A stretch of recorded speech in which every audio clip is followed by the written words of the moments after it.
शिक्षणाचा बट्ट्याबोळ याशिवाय दुसऱ्या कोणत्याही शब्दात सध्याच्या शिक्षण व्यवस्थेचं वर्णन करता येणार नाही.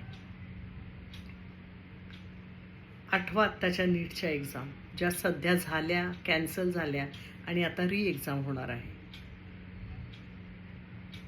म्हणजे डॉक्टर होण्याचं स्वप्न उराशी बाळगून मुलं अतोनात मेहनत करतात. 2 वर्ष जीवापाड मेहनत करतात. ताण, भूक, झोप सगळं विसरून आणि त्या नीटच्या एक्झामला जातात. पेपर देऊन घरी येतात आणि ती एक्झाम कॅन्सल झाली असं त्यांना समजतं. का तर काही लोकांनी काही लाख रुपयांसाठी पेपर लीक केले होते.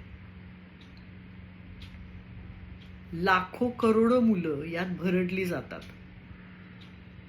पूर्ण निराशावादी वातावरण. कित्येक मुलं पुन्हा नीट देणार नाही असं सांगतात. काही मुलं आत्महत्या करतात. पालक हतबल होतात. समाजातही हतबलता पसरते, कारण अशा गोष्टी घडू कशा शकतात, पेपर लीक कसे होतात, यावर काही उपाययोजना नाही का, असे सगळे प्रश्न आपल्यासारख्या सामान्य माणसांच्या मनात येत राहतात. पण खरोखर आपण काहीच करू शकत नाही.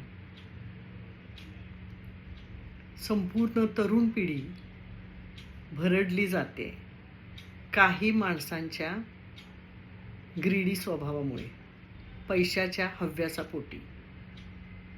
पण खरंच विचार करून बघा, खरंच यावर काही करता येणार नाही का? री एक्झाम हा उपाय आहे का?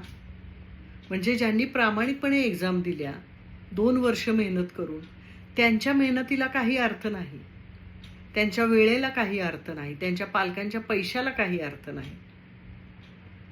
मग या मुलांनी पुढे कोणत्या गोष्टींवर विश्वास ठेवायचा मला सांगा. कटू आहे पण सत्य आहे. सगळीच परिस्थिती अनाकलनीय आणि चिंतनीय आहे.